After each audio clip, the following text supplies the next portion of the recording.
do céu, pelo amor de Deus, eu tô muito gorda, eu preciso de um remédio para emagrecer, o que que eu posso tomar? Vergonha na cara.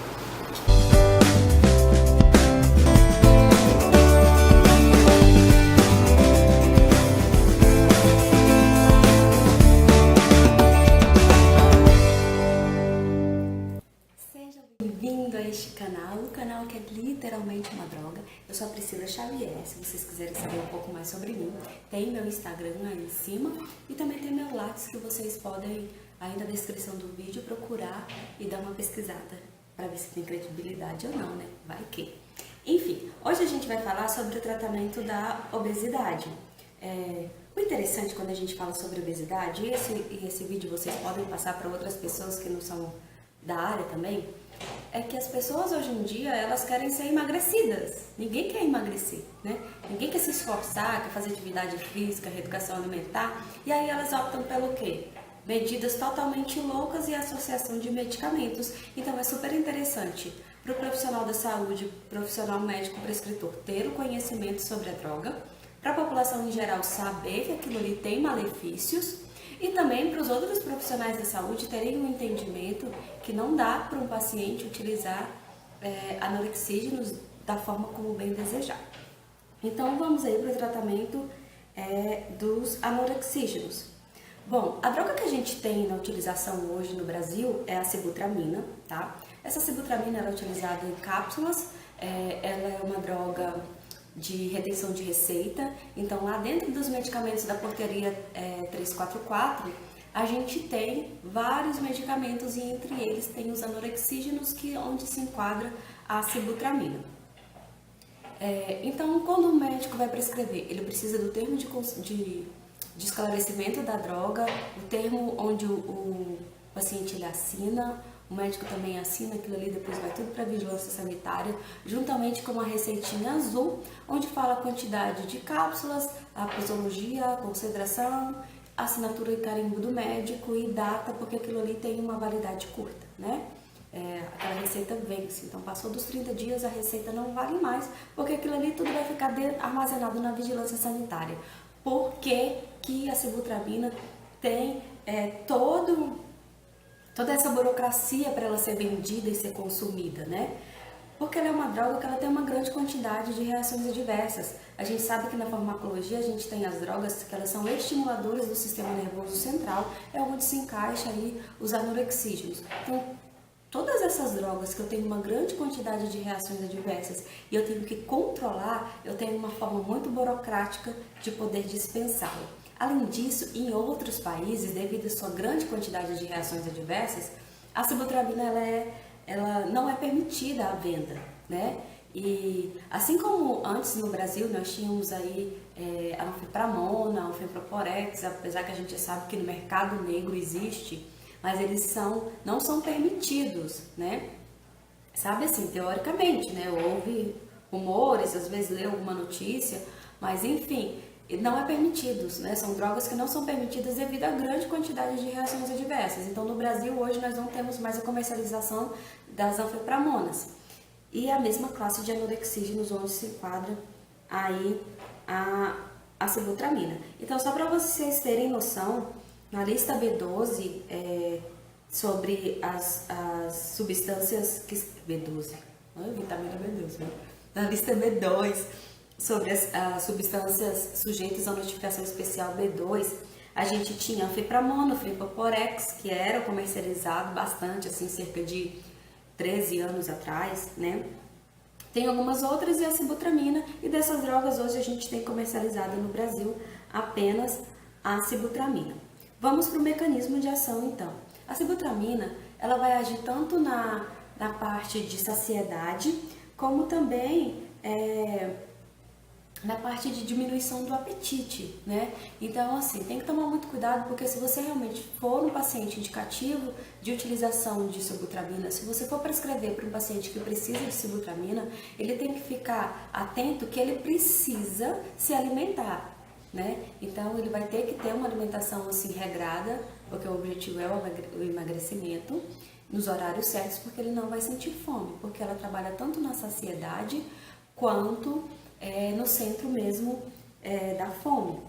responsável ali pelo apetite. Então ela vai agir através da inibição da recaptação de alguns neurotransmissores. E aí a gente tem a noradrenalina e a serotonina. Então existe a fenda sináptica, né? Eu gosto Lembra quando vocês estudaram lá os axônios e os dendritos, né?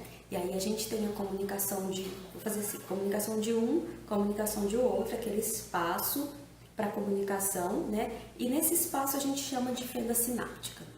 Ali então eu tenho neurotransmissores que saem dessa célula para se comunicar com a célula seguinte, né? Então eu tenho neurotransmissores que saem através de vesículas e vão atuar nos seus receptores nas células seguintes.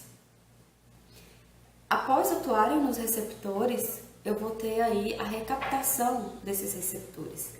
Bom, o que a sibutramina faz? Ela inibe a recaptação, porque se ela inibe essa recaptação, eu vou ter mais noradrenalina e mais serotonina na fenda. E se elas estão por maior tempo na fenda, eu vou ter uma maior sensação de saciedade e menos fome, porque ela vai ter um maior contato com os receptores, vai estar ali por mais tempo, né? Então, o objetivo dela é inibir que haja essa recaptação, que eu tenho os neurotransmissores por mais tempo na fenda sináptica e com isso fica mantendo aquela comunicação ali com os receptores para que o organismo tenha a sensação de saciedade e de inibição da fome. Bom, a farmacocinética, ela é uma droga que ela é administrada por via oral, né? A gente tem aí concentrações de 10 ou de 15 miligramas, vai depender do peso do paciente. Ela é bem absorvida a nível intestinal, na região das microvilosidades. Ela sofre um efeito de primeira passagem, né? Ela pode sofrer um efeito de primeira passagem, então passou pelo intestino, subiu via a porta, chegou no fígado antes de ser distribuído, ela pode ali sofrer uma metabolização via P450, bem distribuída por proteínas plasmáticas, e isso é interessante porque, como ela tem uma boa distribuição, eu tenho, em relação à distribuição, uma menor incidência aí de concentração que poderia chegar ao tóxico.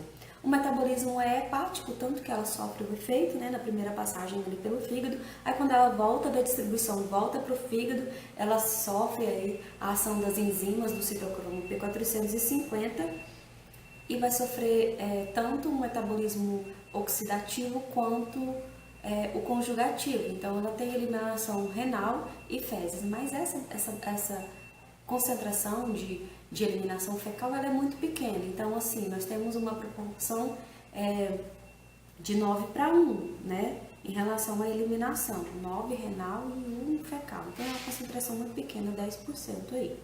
Bom, contraindicação. Para que você não vai prescrever de forma alguma a sibutramina? Os idosos, porque a gente sabe que tem esses estimuladores do sistema nervoso central, eu tenho os efeitos cardiovasculares, os eventos cardiovasculares, né, as reações em relação ao sistema cardiovascular, eles são bastante incidentes, porque eu vou mexer ali com frequência cardíaca. Então, eles são contraindicados para idosos. Pacientes que têm algum tipo de disfunção hepática, porque é uma droga que sofre tanto o efeito de primeira passagem, como ela tem um metabolismo via citocromo P450. E também, então, já não pode ser utilizada, é contraindicada. Se eu utilizar junto com fármacos que eu possa ter aí uma síndrome serotoninérgica. Então, se eu tenho outro fármaco utilizado com outro objetivo, que também vai aumentar a concentração de serotonina na fenda, eu não posso de forma alguma usar associado com a serotonina, com a sibutramina, porque vai levar ali uma síndrome serotoninérgica pela alta concentração de serotonina que eu vou ter na fenda sináptica. Não pode ser utilizada na gravidez, nem na lactação, e aí, independente se é idoso ou não, se for algum paciente que tiver algum problema cardiovascular, tiver um distúrbio cardiovascular, hipertensão, insuficiência cardíaca, arritmia, etc., de forma alguma pode ser utilizada. Gente, a principal contraindicação, isso aqui é bastante comum, é a boca seca, tá? Então a pessoa fica com a boca muito seca, precisa ingerir água, causa ressecamento, né? Então a água, além de ser muito indicada pela boca seca, pela essa reação de boca seca, pelo ressecamento intestinal também ela tem que ser utilizada, porque causa constipação insônia é um estimulador do sistema nervoso central, então ela causa insônia. E eu acho interessante as pessoas terem noção disso aqui em relação à sibutramina, porque tem muita gente que compra fitoterápico, composto natural, é folha de, sei lá, de chá de não sei o que, blá blá blá, e enfim, aquele monte de chá, e diz que é natural para emagrecimento. Você toma, é uma insônia louca, uma taquicardia, aquele desespero, aquela angústia. Gente, isso é reação adversa de sibutramina, estimulante do sistema nervoso central. Não existe milagre para o emagrecimento. A pessoa não vai ser emagrecida. Se você está utilizando uma droga que é vendido como fitoterápico e causa todas essas reações adversas, e principalmente se dentro da cápsula tiver um pó branco, ali tem um risco muito grande de ter sibutramina, tá? Principalmente esses medicamentos que eles são vendidos sem ser em farmácia, esses medicamentos de porta, de representante, de alguma coisa assim, que você olha, você não sabe nem onde foi fabricado, né? Então, se você comprou uma droga dessa, o pó interno é branco, diz que é fitoterápico, te dá insônia, te dá constipação, boca seca, angústia, pegue o frasco, leve na vigilância sanitária e denuncie, tá? Porque isso pode ser sim uma droga clandestina e você pode ser sim um paciente que não pode utilizar esse tipo de medicamento. Dor de cabeça, rinite, afins, dores gerais, agitação, né? Como é estimulante do sistema nervoso central, causa muita agitação, pensamento acelerado, impotência, os meninos aí que utilizam, então pode causar impotência, problemas na ejaculação. E aí a gente tem uma outra droga que são os fármacos que inibem a absorção de gordura. A gente fala no tratamento da obesidade, se você pegar o Goodman ou se você pegar outra literatura que você prefira para estudar farmacologia, no tratamento de obesidade vai estar ali a presença do Orlistat. O Orlistat ele não é um anorexígeno, ele não é uma droga que necessite de retenção de receita, ele não está lá na portaria 344, mas ele é utilizado no emagrecimento porque ele inibe aí a absorção da gordura. Então, parte da gordura ingerida, ela não é absorvida, então ela é eliminada direto das fezes, tá? A posologia é cerca de 100 a 200 miligramas, isso vai depender da quantidade de vezes que você vai precisar de utilizar. Então, o médico precisa fazer uma avaliação. Você, profissional prescritor, futuro profissional, você precisa fazer uma avaliação do paciente, ver a necessidade, quanto ele ingere de gordura, quanto realmente vai precisar de miligrama para aquele paciente antes ali do almoço e jantar. Se liga 99% a proteína plasmática, é bem distribuída, então eu tenho uma fração aí de 1% ativa. O metabolismo dele é um metabolismo gástrico, então não é em relação a microvilosidades, tá? E ele sofre uma eliminação fecal. A eliminação é fecal porque aquela gordura ela vai sair nas fezes, né? Então, é uma droga que ela se liga à gordura ali e impede que aquela gordura seja absorvida. Ela vai ser o que? Eliminada junto com a droga nas fezes. Reações adversas, diarreia, esteatorreia, que dá muito. Por quê? Porque a droga não é absorvida. Se ela não é absorvida, ela precisa ser eliminada. Flatulência e distensão abdominal, aumento de transaminases e fosfatase alcalina pode ser observado, pode causar hepatites e hipersensibilidade. Então, hoje existem outras drogas, como por exemplo o Saxenda, que é uma droga que ela está sendo bastante utilizada aí para emagrecimento, mas a gente ainda não tem ele na literatura clássica ali nos tratamentos para obesidade. Vamos ver aí no Goodman 13ª edição, que já saiu, e vamos ver se ele traz, então, o Saxenda. Mas o que precisa ficar claro dessa aula? Primeiro, emagrecimento é construção, né? Vai prescrever sibutramina, a sibutramina ela tem que estar numa construção de mudança de estilo de vida, porque senão vai voltar tudo de novo. Estudamos o mecanismo de ação, reações adversas, vimos que além da sibutramina, que é o clássico de anorexígeno, a gente tem outra droga, que no caso que é o Orlistat. Tomar cuidado com essas cápsulas milagrosas, que vendem como se fossem compostos fitoterápicos. Não esquecer que fitoterápico também é droga, também é medicamento, também causa reações adversas. Não existe nada que você utilize que não vai ter reações adversas medicamentosas. Sempre vai ter uma reação adversa medicamentosa. Quer um exemplo?